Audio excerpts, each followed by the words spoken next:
Hello friends, Bhavna kitchen and art में आपका स्वागत है। तो आज देवउठान एकादशी की कथा मैं बताने जा रही हूँ। वैसे तो बहुत सारी कथाएं हैं और जिसमें कि 3 है जो मान्य कथाएं हैं और प्रमुख है। तो आज मैं जो कथा सुनाने जा रही हूँ जो सभी कथा में श्रेष्ठ है। तो मेरी संपूर्ण कथा सुने और मैं बताने जा रही हूँ कि इन देवउठान एकादशी को किन किन नाम से जाना जाता है। देवउठनी एकादशी की प्रमुख कथा शंखासुर नामक राक्षस की है। शंखासुर ने तीनों लोक में बहुत ही अत्याचार मचाया हुआ था। तब सभी देवताओं के आग्रह करने पर भगवान विष्णु ने उस राक्षस के युद्ध किया और यह युद्ध कई वर्षों तक चला। युद्ध में वह असुर मारा गया। इसके बाद भगवान विष्णु ने विश्राम करने चले गए। कार्तिक शुक्ल एकादशी के दिन भगवान विष्णु की निद्रा टूटी थी और सभी देवी देवताओं ने भगवान विष्णु की पूजा की थी। शिव महापुराण के अनुसार पौराणिक समय में दैत्यों का राजा दंभ हुआ करता था। वह बहुत बड़ा विष्णु भक्त था। कई सालों तक उसके यहाँ संतान नहीं होने के कारण उसके शुक्राचार्य को अपना गुरु बनाकर उसने श्री कृष्ण मंत्र प्राप्त किया। यह मंत्र प्राप्त करने पुष्कर सरोवर में घोर तपस्या की। भगवान विष्णु की तपस्या से प्रसन्न हुए और उसे संतान प्राप्ति का वरदान दे दिया। भगवान विष्णु ने वरदान से राजा दंभ के यहाँ एक पुत्र जन्म लिया। इस पुत्र का नाम शंखचूड़ रखा गया। बड़ा होकर शंखचूड़ ने ब्रह्मा जी को प्रसन्न करने के लिए पुष्कर में घोर तपस्या की। इस तपस्या से प्रसन्न होकर ब्रह्मा जी ने उसे वरदान मांगने को कहा। तब शंखचूड़ ने वरदान मांगा कि वह हमेशा अजर अमर रहे, वह कोई भी देवता उसे नहीं मार पाए। ब्रह्मा जी ने उसे यह वरदान दे दिया और कहा कि वह बद्री वन जाकर धर्मध्वज की पुत्री तुलसी जो तपस्या कर रही है उससे विवाह कर ले। शंखचूड़ ने वैसा ही किया। तुलसी के साथ विवाह करने के बाद सुखपूर्वक रहने लगा।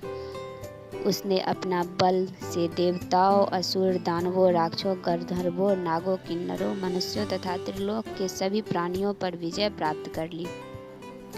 वह भगवान श्री कृष्ण का परम भक्त था। शंखचूड़ के अत्याचार से सभी देवता परेशान होकर ब्रह्मा जी के पास गए और ब्रह्मा जी उन्हें भगवान विष्णु के पास ले गए। भगवान विष्णु ने कहा, शंखचूड़ की मृत्यु भगवान शिव के त्रिशूल से होगी, अतः आप उसके पास जाएं। भगवान विष्णु ने चित्ररथ नामक गण को अपना दूत बनाकर शंखचूड़ के पास भेजा। त्रिरथ ने शंखचूड़ को समझाया कि वह देवता को उनका राज्य लौटा दे, परंतु शंखचूड़ ने मना कर दिया और कहा कि वह महेश्वर से युद्ध करना चाहता है। भगवान शिव को जब यह बात पता चला कि वे युद्ध के लिए अपनी सेना लेकर निकल पड़े। इस तरह देवता और दानवों में घमासान युद्ध हुआ, परंतु ब्रह्मा जी ने वरदान के कारण शंखचूड़ को देवता नहीं हरा पाए। भगवान शिव और शंखचूड़ का वध करने के लिए जैसे ही वह अपना त्रिशूल उठाया तभी आकाशवाणी हुई कि जब तक शंखचूड़ के हाथ में श्री हरि का कवच है, इसकी पत्नी का अस्तित्व अखंडित तब तक इसका वध असंभव है।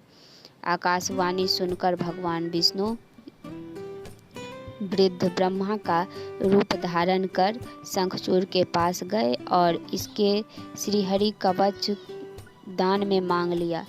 शंखचूड़ ने यह कवच बिना किसी संकोच के दान में दे दिया। इसके बाद भगवान विष्णु शंखचूड़ का रूप बनाकर तुलसी के पास गए। शंखचूड़ रूपी भगवान विष्णु ने तुलसी के महल में द्वार पर जाकर अपनी विजय होने की सूचना दी। यह सुनकर तुलसी बहुत प्रसन्न हुई और प्रतिरूप में आए भगवान का पूजन किया व रमन किया। ऐसा करते ही तुलसी का सतीत्व खंड हो गया और भगवान शिव ने युद्ध में अपने त्रिशूल से शंखचूड़ का वध कर दिया।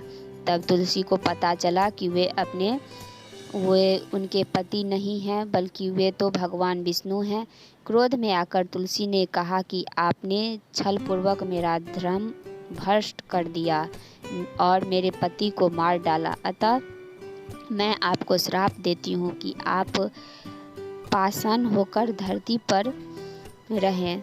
तब भगवान विष्णु ने कहा, हे देवी, तुम मेरे लिए भारतवर्ष में रहकर बहुत दिनों तक तपस्या कर चुकी हो।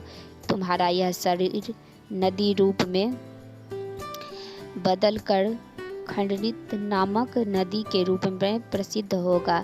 तुम पुष्पों में श्रेष्ठ तुलसी का वृक्ष बन जाओगी और सदा मेरे साथ रहोगी। तुम्हारे श्राप को सत्य करने के लिए मैं पाषाण यानी शालिग्राम बनकर रहूँगा। गंडकी नदी के तट पर मेरा वास होगा। देव प्रबोधिनी एकादशी के दिन भगवान शालिग्राम व तुलसी का विवाह संपन्न कर मांगलिक कार्यों का प्रारंभ किया जाता है। हिंदू धर्म मान्यता के अनुसार इस दिन तुलसी शालिग्राम विवाह करने से अपार पुण्य प्राप्ति होती है। तो अब आइए जानते हैं कि कैसे करें व्रत और पूजन। देवउठन एकादशी के दिन व्रत करने के लिए महिलाएं प्रातःकाल स्नान से करके निवृत्त होकर आंगन में पहुंचकर, या मिट्टी है तो गोबर से नीप लें, गाय के गोबर से। उसके पश्चात भगवान विष्णु के चरणों का कलात्मक रूप बनाने से अंकित करें और फिर दिन की तेज धूप में भगवान विष्णु के चरणों को ढक दें। देवउठन एकादशी को रात्रि के समय सुभाषी स्तोत्र पाठ, भगवान कथा और पुराण आदि का श्रवण और भजन आदि गायन करें। घंटा, शंख, मृदंग, नगाड़े और वीणाएं बजाएं। विविध प्रकार के खेल कूद, लीला और नाच आदि के साथ इस मंत्र का उच्चारण करते हुए भगवान को जगाएं। कैसे करें व्रत पूजन के लिए भगवान का मंदिर अथवा सिंहासन को विभिन्न प्रकार के लता, पत्र, फल, पुष्प और बंदन वाल आदि से सजाएं। आंगन में देवउत्थान का चित्र बनाएं। तत्पश्चात फल, पकवान, सिंघाड़े, गन्ने आदि चढ़ाकर डलिये से ढक दें तथा दीप जलावें। विष्णु पूजा या पंचदेव पूजा विधान अथवा रामाचरण चंद्रिका आदि के अनुसार श्रद्धापूर्वक पूजन तथा दीपक जलावें। कर्पूर आदि से आरती करें। इसके बाद मंत्र से पुष्पांजलि अर्पित करें। तो ये थी देवउठन एकादशी की संपूर्ण जानकारी कि कैसे आप पूजा करें, कैसे व्रत रखें, विधि विधान पूर्वक कैसे करना है। तो अगर मेरी वीडियो अच्छी लगी हो तो प्लीज़ ज़रूर लाइक करें, शेयर करें, सब्सक्राइब करें। धन्यवाद।